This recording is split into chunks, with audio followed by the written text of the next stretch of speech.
Question number 15 বলেছে 0.232323 এই যে সংখ্যাটি সেটাকে আমাদের রেশনাল ফর্ম বা মূলদ সংখ্যার রূপে লিখতে হবে। তো মূলদ সংখ্যার যে ডেফিনেশন সেইটাকে আমরা রিভিশন দেবো। সেইটা হচ্ছে কোনো একটা সংখ্যা যেটাকে আমরা p/q আকারে রিপ্রেজেন্ট করতে পারি, যেখানে কিউ নট ইকুয়াল টু 0, অর্থাৎ কিউ এর ভ্যালু যেখানে 0 হবে না।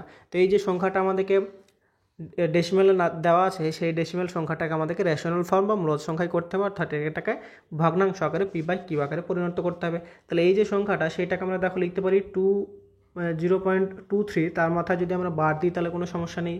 কেননা এই ধরনের সংখ্যাগুলোকে যে সংখ্যাটা বা যে ডিজিটটা বা যে ডিজিটগুলো পুনরাবৃত্ত অর্থাৎ রিপিট হয় সেগুলোর মাথায় আমরা লিখি কত, বার লিখি। তাহলে এই যে সংখ্যাটাকে আমরা বার লিখালাম সেটাকে লিখবো উপরে, এবং নিচে যটা সংখ্যার উপরে আমাদের বার আছে তটা 9 লিখব। তাহলে এখানে হচ্ছে আমাদের মূলদ সংখ্যার প্রকাশ, অর্থাৎ এখানে 0.2323 এটাকে প্রথমে আমরা লিখলাম বার হিসেবে এবং তাকে আমরা লিখবো ফ্র্যাকশন বা p/q হিসেবে।